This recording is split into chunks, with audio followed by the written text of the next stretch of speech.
15 minutes after 8 o'clock at 93.5, 1590 WAKR. It's Halloween, right?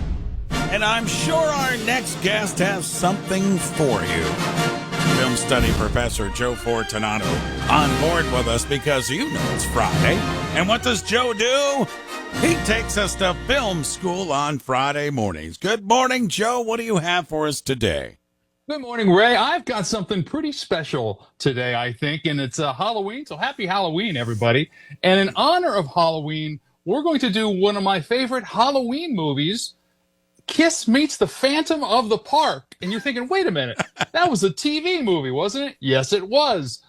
This was a TV movie, the first TV movie we've ever done here on this segment. It was premiering, or it premiered on NBC October 28th, 1978. And it stars the rock band Kiss, Gene Simmons, Paul Stanley, Ace Frehley, who we just sadly lost last week, Peter Criss, and renowned actor Anthony Zerbe as the villain.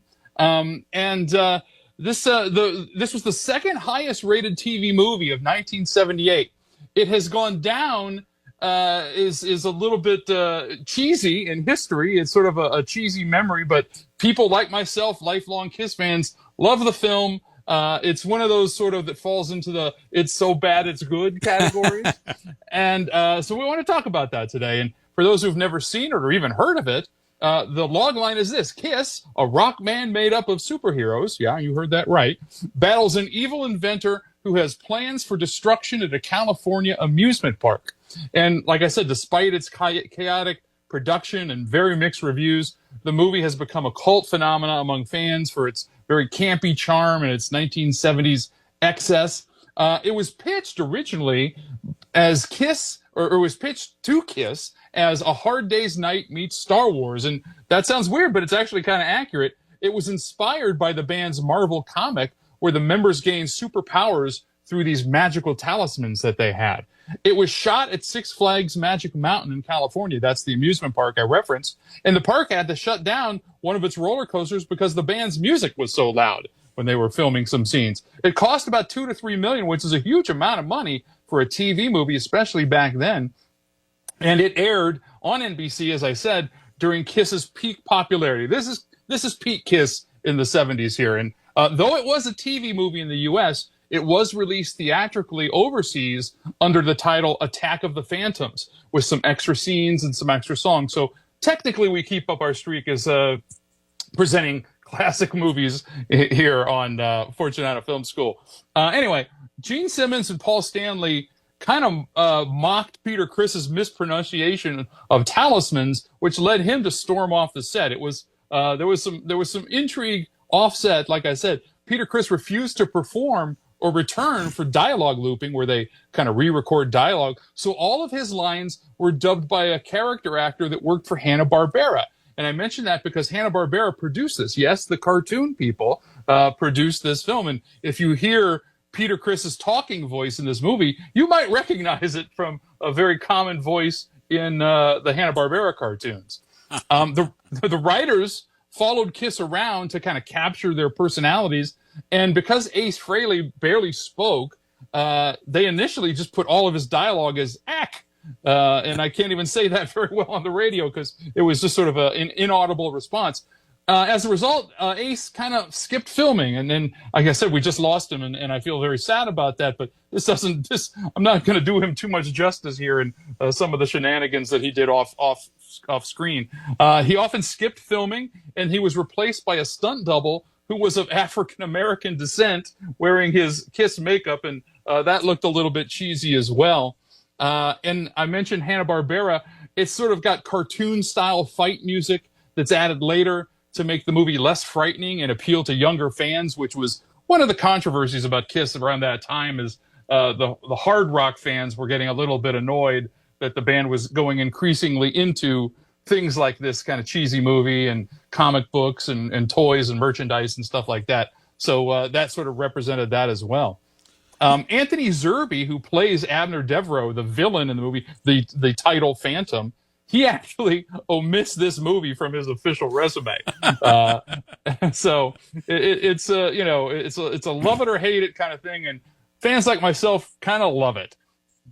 Joe, let me ask you this, and we kind of scoff and we chuckle a little bit. When you're talking 1978, though, you're talking about this group being very, very popular. But I was on, and you kind of touched on it there briefly. What did it do to their popularity? Did it entrench them even more, or were some of the diehard Kiss people going, "Oh, geez"? What was the reaction? Well, a little bit of both, as I kind of mentioned. I mean, despite its reputation, it gave Kiss fans one of the most watched TV events of the year, as I mentioned. And it really is a time capsule of the glam rock excess, not just of Kiss, but of the rock scene as a whole, and sort of Saturday night TV weirdness. And I shouldn't say launched, but it increased their popularity, but kind of in the wrong direction, if that makes any sense. For the hardcore rock fans, no, this is not what we want. We want to focus on the music and that kind of stuff. And for younger fans, and I was a younger fan myself, we kind of loved the comic books and the TV movies and the toys and merchandise. So it certainly did nothing to hurt their status other than their reputation as serious musicians. And today it really remains a fascinating relic of the band's superstardom. It's part rock concert, part comic book fantasy, part Saturday morning cartoon. And it's actually kind of hard to find it. You can find it as part of the Kissology DVD collection. They put it on there. Kiss sort of ignored this for many, many years about ever talking about it. And like a lot of people, they've kind of come around to sort of embrace its legacy, because it is a lot of fun. And if you can search it out, I suggest doing it. And it's fun. Especially if you're a Kiss fan. There you go. Joe Fortunato Film School. Joe, I'm going to put you on the spot a little bit, but I'm sure you've been asked this question 100 times, so probably not on the spot that much. But I'm going to ask you, with all the film study background you have and all the movies you've seen, is there one that stands out to you that is the scariest for you to watch in Joe Fortunato's world? What's number one up there? Oh, you're putting me on the spot, and it's not that easy of a question, because I think we've said this before on the air here. I am not a horror movie fan.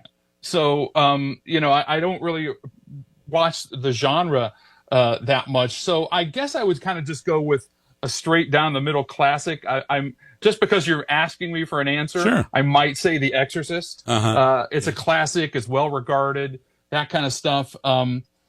I will tell you this, kind of going into cheesier TV movies. The thing that maybe scared me the most was a film called Trilogy of Terror, which maybe we'll do that next year for Halloween. And that was a 3-part anthology. And the one that scared me the most, and a lot of people remember, was the little the tiki doll who comes to life and tries to murder Karen Black in her apartment, and that scared the bejesus out of me.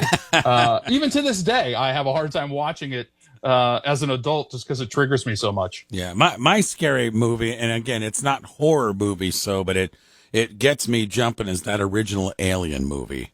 I mean, I am on pins and needles every time that thing comes on. Matter of fact, I have a tough time watching that thing.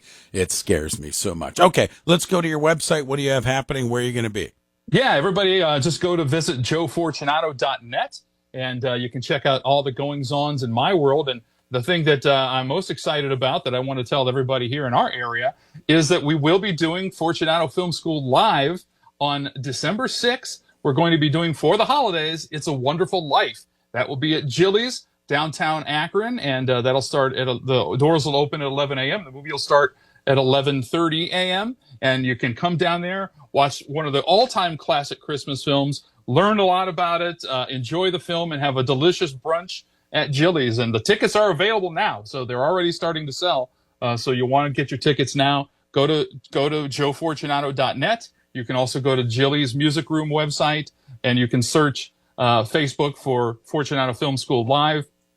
Any one of those 3 places will have the links to tickets. And again, that is December 6th. And things get busy around the holidays, so why don't you mark your calendars now so that you know that you can join us on December 6th for It's a Wonderful Life. Yeah, looking forward to being there with you. I missed the last one. I was out of town with my daughters on a cross-country race, but that's one of my favorite, all-time favorite, especially holiday movies. I can't wait to get Joe's take on It's a Wonderful Life. Joe, as always, my friend, thanks for carving out the time. Great one this morning. It kind of had some chuckles, and it's kind of intrigued me a little bit about trying to find that movie for sure. Joe, we'll do it again next week, my friend. Thank you.